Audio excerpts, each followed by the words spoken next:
बिस्मिल्लाहिर्रहमानिर्रहीम। अच्छा जी, आज हम बात करते हैं फंक्शंस। फंक्शंस के बारे में कुछ थोड़ी सी डिस्कशन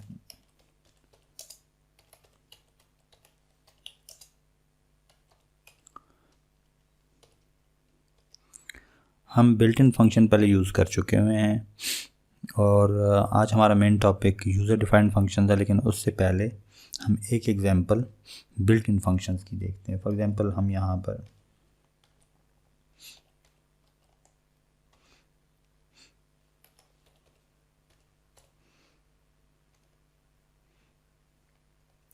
math.h and POW 3,5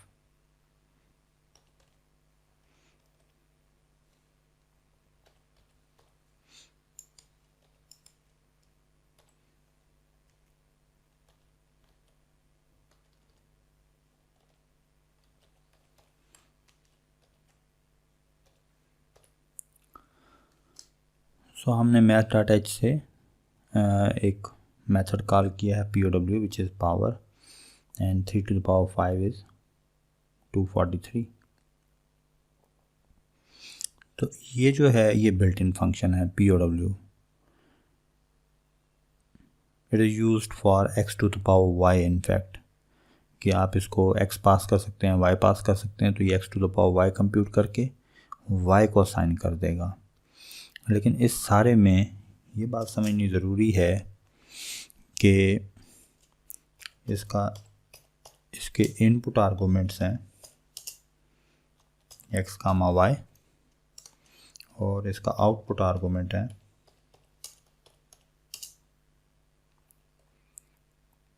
हम उसको फ़िलहाल z कर देते हैं।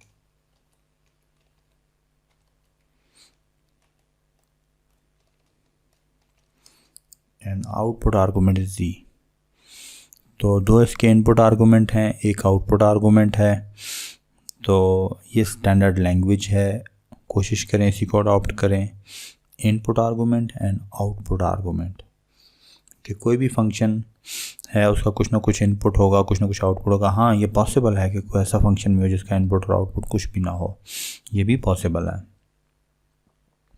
लेकिन फ़िलहाल हम एक स्टैंडर्ड जो फंक्शन है अवेलेबल है लाइब्रेरी में math.h में, और ये फंक्शन math.h में अवेलेबल है, वो इंक्लूड करना ज़रूरी है।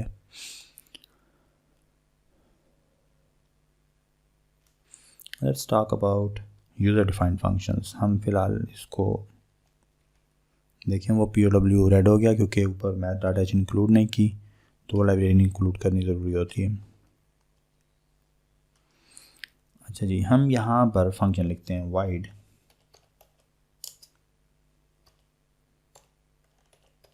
myFun without any input argument and say cout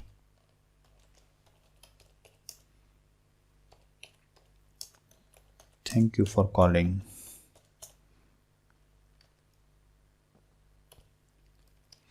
और हम यहाँ पे इसको कॉल कर लेते हैं myFun, दैट्स इट। अब देखें, हमारे पास हमने एक फंक्शन लिखा है जिसका कोई इनपुट आर्गूमेंट नहीं है, हमने इसको कुछ भी पास नहीं किया यहाँ से, और जब रिटर्न भी कुछ ना करवाएं तो वहाँ पे वाइड लिखते हैं हम। इनपुट पे लिखना ज़रूरी नहीं है, इनपुट पे वाइड नहीं लिखते, लेकिन अगर हम रिटर्न कुछ नहीं करवा रहे यहाँ से तो हम यहाँ पे वाइड लिखते हैं। तो जस्ट myFun कॉल करेंगे और यहाँ पर हम एक स्ट्रिंग प्रिंट करवाते हैं cout I am main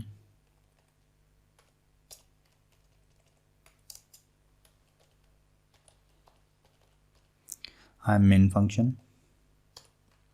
ठीक है, यहाँ पे न्यू लाइन भी कर देते हैं। और अब देखें, C जो है वो यहाँ से उसका एंट्री पॉइंट होता है मेन। ये भी एक फंक्शन है जो कि इंट रिटर्न करता है और रिटर्न 0 किया हुआ हमने। एग्जैक्टली यही चीज़ हम, ये मेन जो है ये C सी का मेन फंक्शन है, जो हम फंक्शन लिखेंगे उसको कुछ डिफरेंट नाम देंगे, जैसा माई फन का नाम दिया है। तो वेरिएबल नेम के जो रूल्स थे वही यहाँ पे अप्लाई होते हैं जो कि फंक्शन के लिए हैं।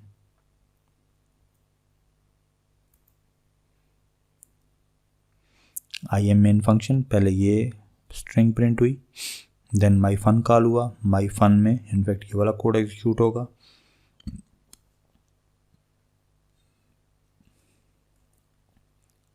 थैंक यू फॉर कॉलिंग, ठीक है।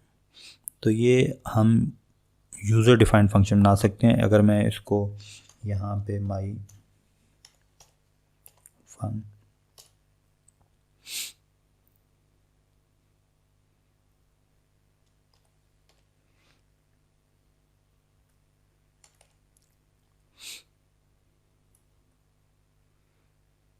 देखें, I am main function, thank you for calling, thank you for calling. तो मैं यहाँ पे एक बड़ा चंक ऑफ कोड लिख दूँ तो उसको मल्टीपल टाइम्स कॉल करना चाहता हूँ तो मैं उसे कॉल कर सकता हूँ। तो यूँ इसको हम मॉड्यूलर प्रोग्रामिंग कहते हैं कि हमारा कोई ऐसा कोड जो कि बहुत ज़्यादा रीयूज़ होता है और वो उसका साइज़ से 10, 20, 30 लाइन्स का है, तो हम उसको अलग फंक्शन बना देते हैं और उस फंक्शन को कॉल करते हैं मेन में। एक मेथड ये है कि हम यहाँ पर वाइड माई फन टॉप पे लिख दें। दूसरा मेथड ये है कि आप इस फंक्शन को मेन के बाद ले जाएं और यहाँ पे उसका प्रोटोटाइप डिफाइन कर दें, वाइड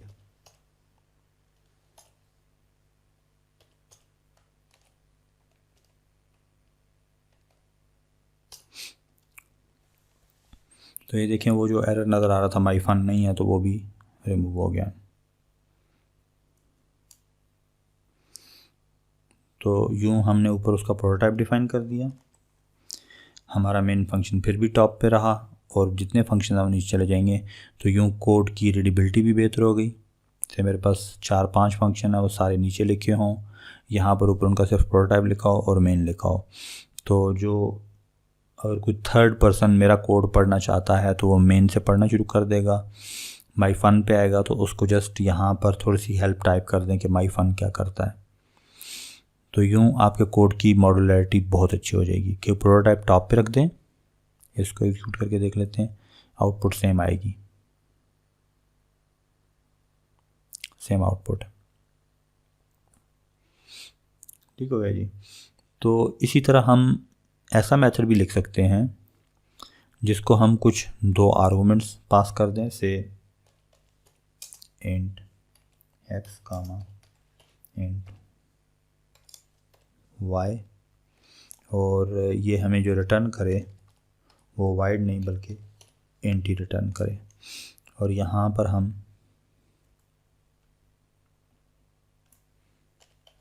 लोकल वेरिएबल रख देंगे इंट रिजल्ट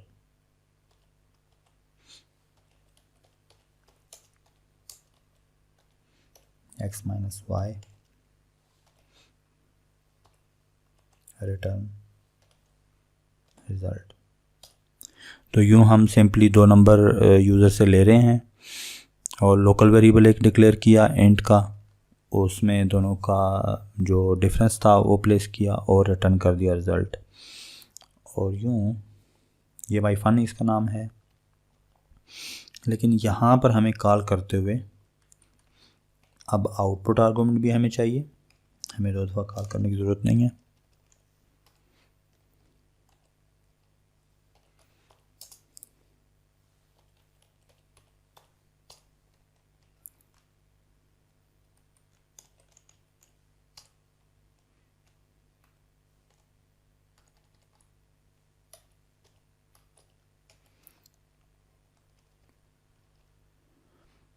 तो इनको हम यहाँ पे इनिशलाइज कर देते हैं, इक्वल टू 4 इक्वल टू 1, और यहाँ पे हम कॉल कर लेते हैं रेज इज इक्वल टू, जो कि रिटर्न वेरिएबल है,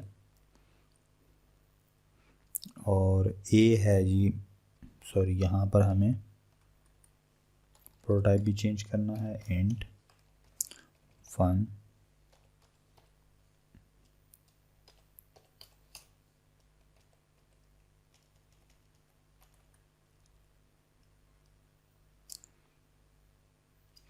और यहाँ पे अब हम a, b कर देते हैं।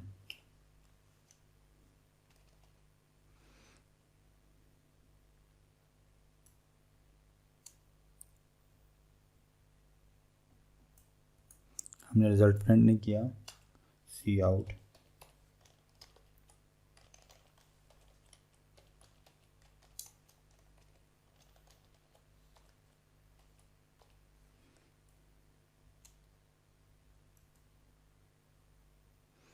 सो the result is 3, 4 - 1।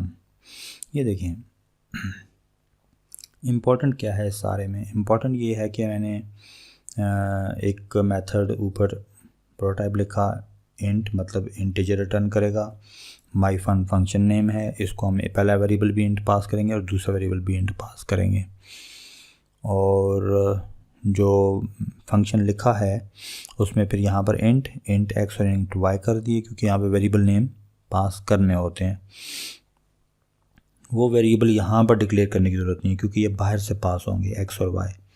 Int result declare कर दिया और result is equal to x - y और रिटर्न कर दिया रिज़ल्ट। तो यहाँ पर हमने रिज़ल्ट रिटर्न कर दिया। अब देखिए हम इसको कॉल कैसे करते हैं। यहाँ पर हमने वेरिएबल नेम रखे रेज जो कि रिज़ल्ट नहीं है, a जो कि x नहीं है, b जो कि y नहीं है, और यहाँ पे बिल्कुल डिफरेंट वेरिएबल नेम लिखे हैं। हम चाहें तो यहाँ पे रिज़ल्ट x y लिख सकते हैं, x y पास करें, रिज़ल्ट ले लें। ये रिज़ल्ट x y और ये result x y entirely different होंगे। ये इसके लोकल वेरिएबल्स होंगे, इसके लोकल वेरिएबल्स होंगे। यहाँ पर आप उसमें वैल्यूज़ चेंज करते रहें, इन x y और रिज़ल्ट को कोई फ़र्क नहीं पड़ेगा। आप यहाँ पे a और b लिख लें, डाटा टाइप सेम रहनी चाहिए। कि अगर आपका यहाँ पे इंट है, यहाँ पे इंट है, यहाँ पे इंट है, मेथड में इंट इंट इंट, तो ये तीनों इंट यहाँ पर होने चाहिए। तो इम्पोर्टेंट क्या है, प्रोटोटाइप में हमने वेरिएबल नेम नहीं लिखे, जस्ट डाटा टाइप लिखी है।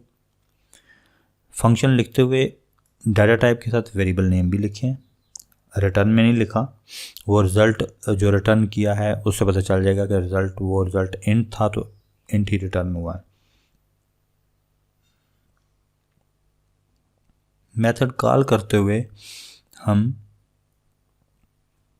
2 इंटीजर पास किए, साथ कोई इंट नहीं लिखा, और जो रिटर्न करवाया उसको भी इंट लिखने की ज़रूरत नहीं क्योंकि ऊपर डिक्लेयर कर दिया है। तो इनको हमने यहाँ पर डिक्लेयर कर दिया टाइप, यहाँ पर टाइप दोबारा लिखने की ज़रूरत नहीं है। लेकिन जब फंक्शन लिख रहे हैं तो फंक्शन में इनपुट की टाइप, इनपुट्स की टाइप भी मेंशन करते हैं, वेरिएबल नेम भी मेंशन करते हैं, आउटपुट की जस्ट टाइप मेंशन करते हैं। तो हमने यहाँ पर एक वेरिएबल डिक्लेयर किया इंट के नाम से, सब्ट्रैक्शन किया और कॉल कर लिया।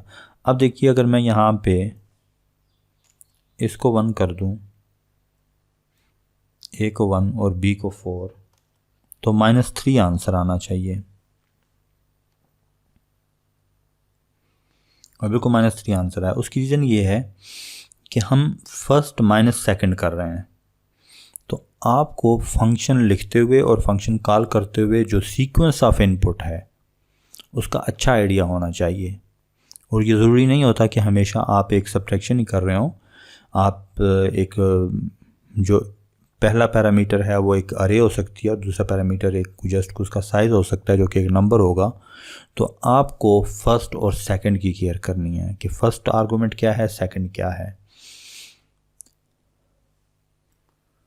ओके जी, let's talk about one good example, और it is a factorial function, और साथ हम इसकी एप्लीकेशन भी देखेंगे कि हम एक ऐसा कोड भी लिखना चाह रहे हैं कि जिसमें हमें फैक्टोरियल से 10 टाइम्स कंप्यूट करना पड़ता है या 7 टाइम्स कंप्यूट करना पड़ता है, तो ये भी हम देखेंगे। So let's get started. हम फैक्टोरियल के कोड के लिए इम्पॉर्टेंट ये है कि आपका जो रिटर्न पैरामीटर है वो लॉन्ग होना चाहिए, क्योंकि फैक्टोरियल बहुत जल्दी ग्रो करता है। और इवन जो इंटीजर है 32 बिट का वो बहुत जल्दी मतलब ओवरफ्लो कर जाता है। अब वो कंटेनर भी मतलब छोटा है 32 बिट का भी, तो लॉन्ग जो होता है वो कंटेनर 64 बिट का है, तो वो सबसे बेस्ट है।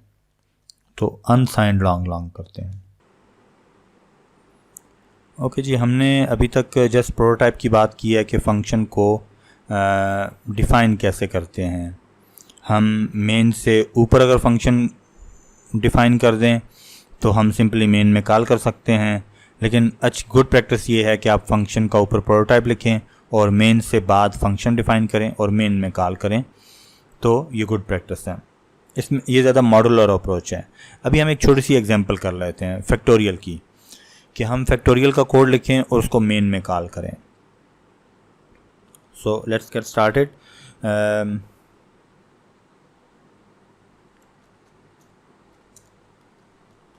लॉन्ग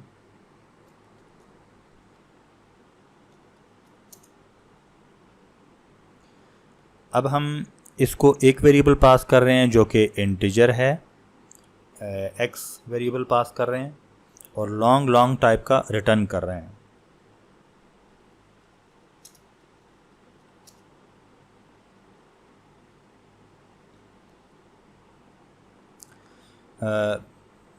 डिफ़ॉल्ट वैल्यू हमने 1 रख दी क्योंकि हम मल्टीप्लाई करते होते हैं फैक्टोरियल में, मल्टीप्लाई करते हैं तो 1 से मल्टीप्लाई होगा ऑनवर्ड। ये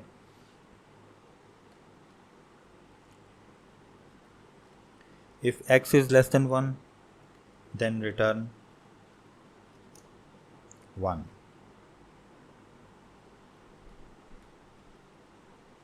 else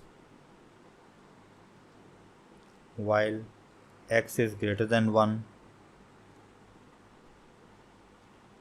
res steric equal x minus and then अब देखिए हम सिंपली मल्टीप्लाई करते जा रहे हैं। जब तक वो 1 से ग्रेटर है उसको हम x से मल्टीप्लाई करते हैं डिक्रीमेंट से। अगर 7 का फैक्टोरियल है तो पहले 7 से मल्टीप्लाई होगा, फिर 6 से, फिर 5, फिर 4, फिर 3, फिर 2 और 2 के बाद वो एग्ज़िट कर जाएगा। एग्ज़िट करने के बाद हमें ये रिटर्न करवाना है रेज, ताकि मेन में जब आप कॉल करें तो ये रिटर्न वैल्यू आए। यहाँ पर अब हम long result is equal to fact, और जस्ट इसका एक वेरिएबल है, मैं फ़िलहाल उसको 4 पास कर देता हूँ और हम इसको प्रिंट कर लेते हैं। सी आउट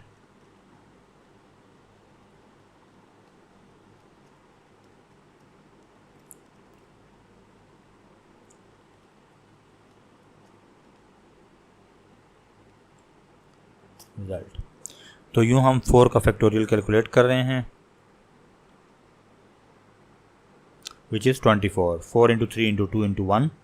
तो अगर मैं यहाँ पे 0 कर दूँ, 0 का फैक्टोरियल 1 होता है, इसलिए हमने ऊपर फंक्शन में कंडीशन भी लगाई है।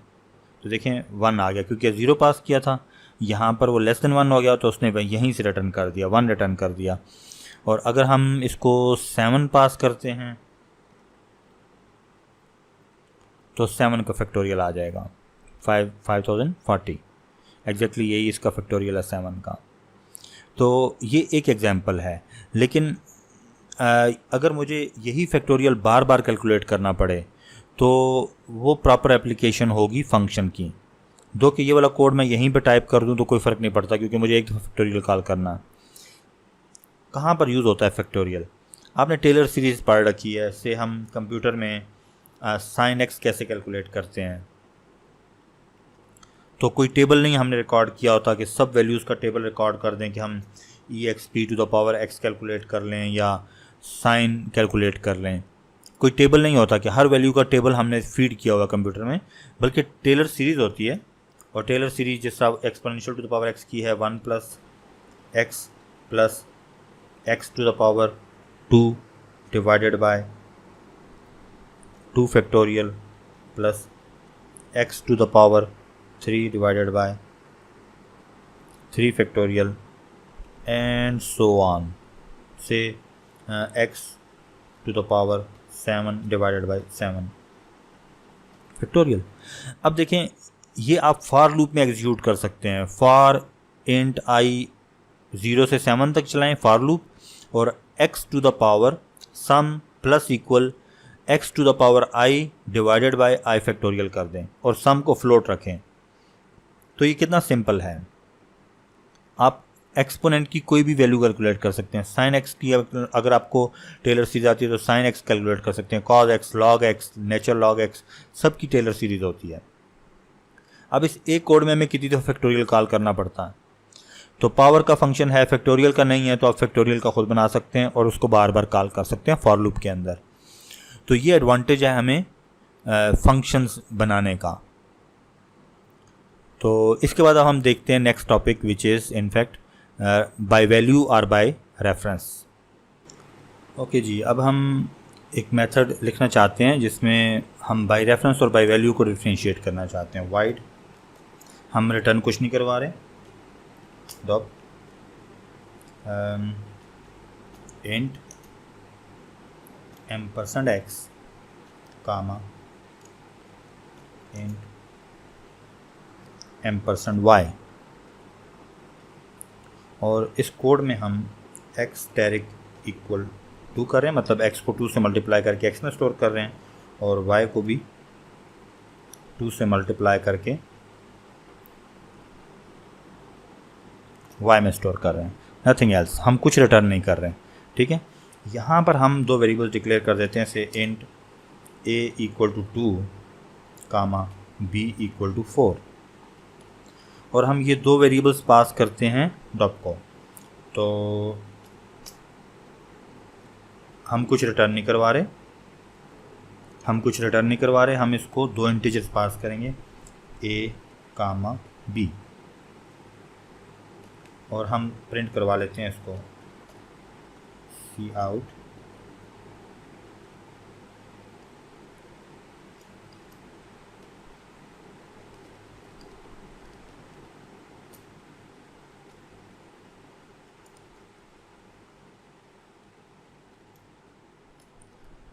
देखिए a और b की वैल्यूज़ जो हैं वो 2 और 4 हैं, तो हमने जस्ट इसको पास किया a और b और दोबारा प्रिंट करवा लिया। ये देखें 4 और 8 हो गए हैं, वो 2 और 4 थे, 4 और 8, और वो डबल हो गए हैं। तो ये तरीक़ाकार है। अगर हम यहाँ पर एंड नहीं लगाते, ठीक है, तो हमें वैल्यूज़ रिटर्न करनी होगी, क्योंकि हम बाय वैल्यू चीज़ें गेट करेंगे, दो वेरिएबल्स बाय वैल्यू गेट करेंगे तो हमें रिजल्ट्स रिटर्न करने होंगे, और दो वैल्यूज़ रिटर्न नहीं हो सकती। तो उसका तरीकाकार ये है कि आप बाय रेफरेंस पास करें, जितने मर्जी वेरिएबल्स पास कर लें, 7, 6 जितने भी, तो बाय रेफरेंस पास कर लें। ये हमने उनका एड्रेसेस पास कर दिए, ए और बी का एड्रेस पास किया है, जहाँ पर ए और बी को जो मेमोरी लोकेशंस एलोकेट हुई थी वही पास हो गई, उन्हीं लोकेशंस के ऊपर जो वैल्यूज़ पड़ी थी वो 2 से मल्टीप्लाई हो गई, और रिटर्न करने की ज़रूरत नहीं है। और हमने जब ए और बी को प्रिंट किया, क्योंकि ये उन्हीं लोकेशंस पे जो वैल्यूज़ पड़ी थी वही 2 से मल्टीप्लाई हो गई हैं, तो वो डबल हो गई। तो it's called passing values by reference, ठीक है। हमने दो रेफरेंस पास किए हैं, वैल्यूज़ नहीं पास की। अगर हम ये एंड हटा दें तो हम वैल्यूज़ पास करेंगे तो वो मल्टीप्लाई हो जाएंगी, लेकिन ये वैल्यूज़ डिफरेंट होंगी। ए और बी ये मेन के दो वेरिएबल्स हैं, और ये लोकली अगर मैं ये हटा दूँ तो, अगर ये हटा दूँ तो एक्स और वाई लाइक दिस। अब दोबारा रन करके देख लेते हैं, और वो देखें 2 और 4 हैं, वो चेंज नहीं हुए, एग्जैक्टली वही आ गए हैं। लेकिन अगर मैं इनको यहाँ पर बाय रेफरेंस पास करूँ, इट मीन्स कि मैं एड्रेसेस पास कर रहा हूँ,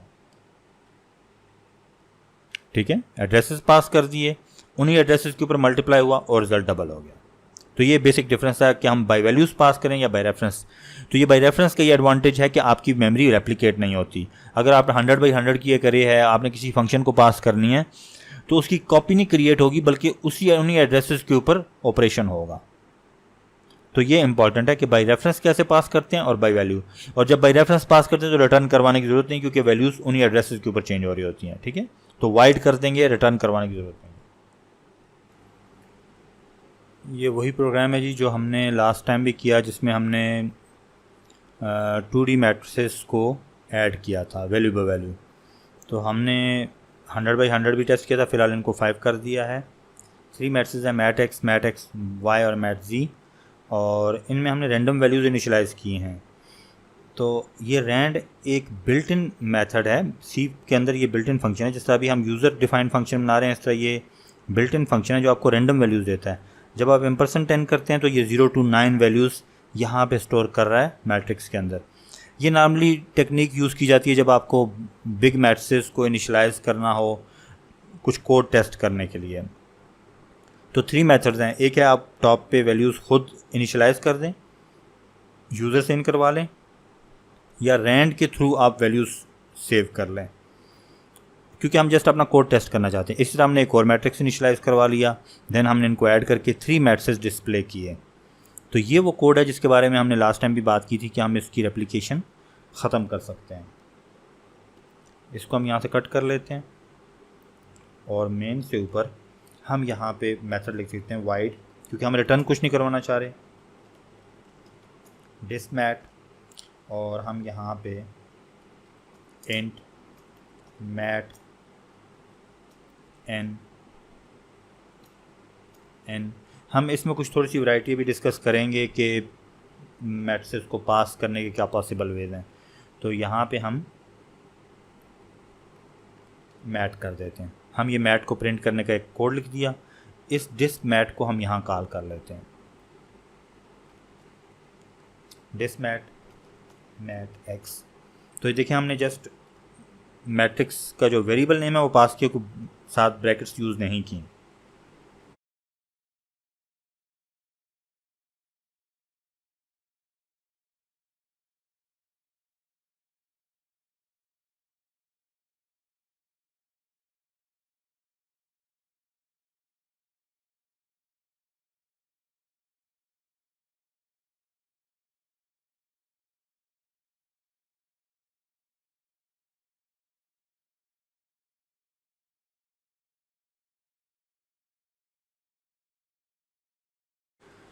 तो हमने एक मेथड लिखा है टॉप पे जो कि मैट्रिक्स को डिस्प्ले कर देता है, उसको हम कॉल कर रहे हैं यहाँ पे। तो ढेर सारी रेप्लिकेशन जो है वो हमने अवॉइड कर लिया। हम इसी तरह इनिशियलाइजेशन का कोड भी लिख सकते हैं, लेकिन उसमें हमें मैट्रिक्स रिटर्न करवाना पड़ेगा, ये डिफरेंस है। क्योंकि हमने डिस्प्ले करना तो हमें रिटर्न करवाने की ज़रूरत नहीं है यहाँ पे। चलें इसको रन करके देख लेते हैं। ये देखें 5x5 का एक मैट्रिक्स प्रिंट हुआ, इनिशियलाइज हुआ, प्रिंट हो गया दूसरा, और फिर उनकी एडिशन प्रिंट हो गई। ठीक है, सो यूँ आप मैट्रिसेस भी पास कर सकते हैं। ये वीडियो हम यहाँ पे स्टॉप करते हैं और नेक्स्ट टाइम हम फंक्शंस और पॉइंटर्स को एक लेक्चर में डिस्कस करेंगे।